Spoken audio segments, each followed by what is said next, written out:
you everyone for coming out to The Truth About Flash and Devices. Just very briefly about myself, my name is R. Blank. I'm CTO of your host today, Almer Blank. We're an Adobe solution partner specialized in the Flash platform based right here in this warehouse. And here is some of our work.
Thank you.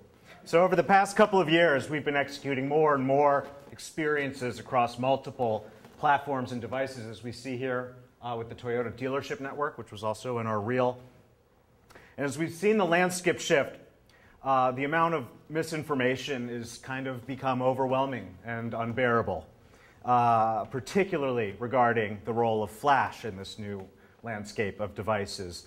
So we thought it was important to help set the record straight and clarify exactly what's going on right now with Flash and devices, what you can do to get your content and applications and experiences that are already in Flash onto this new generation of digital interactive hardware that everyone increasingly possesses. So to start, the Flash player has long been and still remains the most widely distributed software in history. This has been true for over a decade, okay? That's an important starting point to understand. So when I say Flash has long been the most widely distributed software in history, what does that mean? It means Flash is also the most widely distributed MP3 player in history. It's the most widely distributed video player in history. It's the most widely distributed digital anything in history. Today, in 2011, Flash runs on more devices with better performance than ever before, right? So Flash Player being the most widely distributed software in history, that's been true a long time. The landscape is changing today because of the number of new devices that you can experience Flash content experiences on, and the performance of those experiences on those devices. Right? So it's important to remember that everything I'm about to tell you is real. Everything I'm about to tell you is true today. It's now, right? I've been working in Flash a long time, over 10 years. I remember back in 2000, there was a big announcement. Macromedia, Nokia got together. There were going to be some Nokia phones that ran Flash, right? That was over 10 years ago. I never had any phone that ran Flash. I didn't have any friends that ever had a phone that ran Flash. Certainly there was this thing called Flashlight, which I don't even want to get into, right? But it just never was real. Right, so I've been hearing about Flash and mobile, Flash works on mobile, Flash is on phones for over a decade. And so maybe you get a little used to it, maybe you stop believing it. Everything I'm about to tell you is true. The names have been changed to, no, not really. Which devices are we talking about? Okay, so I'm saying Flash runs on this whole new set of devices. Which devices? The Samsung Galaxy Tab, for one. The Motorola Zoom, for another. The Barnes & Noble Nook, as a third, the Archos tablet, the Cruise tablet, the Motorola Atrix phone, the HTC Android phones, the Nexus One, Google TV, the iPad, the iPhone, the iPod Touch, the BlackBerry Playbook tablet. In fact, any Android device, any Apple device, and the new generation of BlackBerry tablets, any of those now run Flash. Remember, this is all real. This is all now. I'm not lying. I'm not talking about 2013. I'm not talking about Adobe corporate projections. This is all stuff that's real. That's now. That's why we have those devices set up. Now, you might be asking yourself, Flash really runs on these devices? Or does Flash actually just kind of saunter along on these devices? What's the actual performance? Pardon me. I want to assure you, right, that Adobe's gone to great lengths to make sure that Flash not only runs on these devices, but runs well. I include this chart mostly for reference, but to give you an appreciation that for the last 5 major versions of the Flash player, Adobe has put tremendous effort into improving performance, right? So for the first 8 versions of Flash, Future Flash 1 all the way up through Flash 8, we saw great new features added in with every version. But from Flash Player 9 through 10.2, we still get new features. Don't get me wrong. There's a lot of stuff you can do in Flash now that you couldn't even back in 9. But we have seen really significant efforts from Adobe to radically improve the performance of the player, starting with the introduction of ActionScript 3 in Flash Player 9, which led initially to performance improvements of 30 times. That's 3,000%, right? Not 30%, 3,000% performance improvements.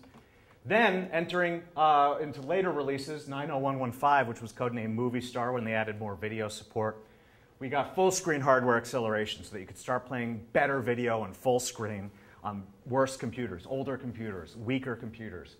They added hardware acceleration into Flash Player 10 in normal view. They improved it in 10.2, and they've added a new set of performance improvements, in 10.1, and then they added a new set of performance improvements in 10.2 called Stage Video.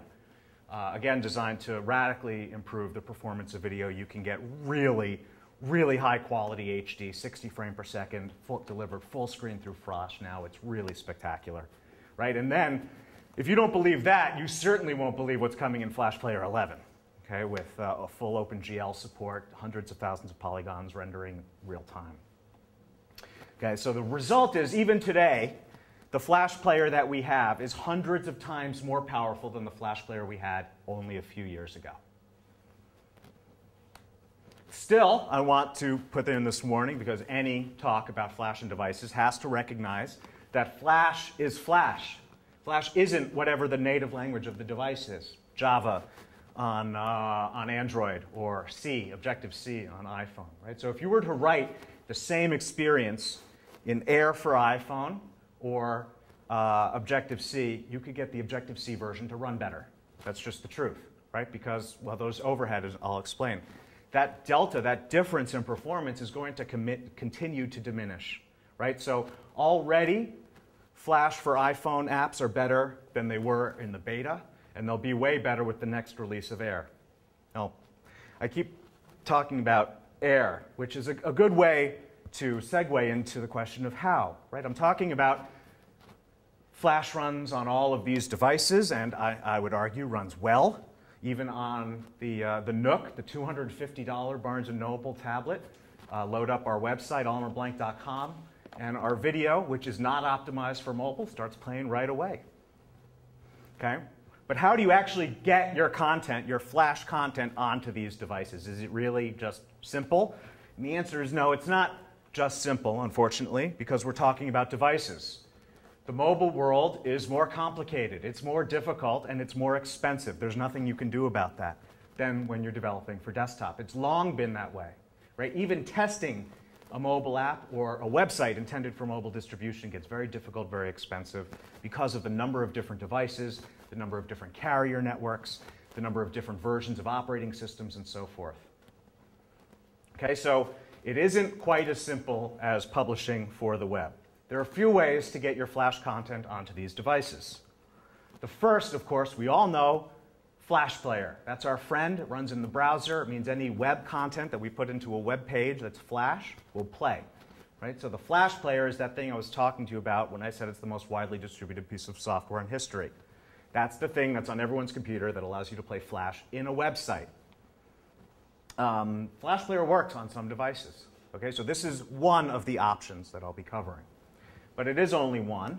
Another is Air. Right? You may have heard of this. It stands for Adobe Integrated Runtime. And if you don't know what Air is, it's best to think of it as Flash as a desktop application. If you're just building Flash for the web, there are certain limitations. Right? It has to run in a browser. You have to respect the security sandbox. The viewer obviously has to have a browser open. And all of these are limitations when you're running in a browser. Desktop applications like, well, Word or Outlook have a lot more power. Air is that piece of software that people can install that lets you write desktop applications in Flash. So the same language that you write for web, you can write desktop applications. Air has been out for a few years. It was launched on PC and Mac so that you could write desktop applications for PC and Mac. More recently, Air has been ported to mobile. Okay, so we have now the second publication option. The third is ebooks. Of course, Adobe essentially owns the world of digital documents.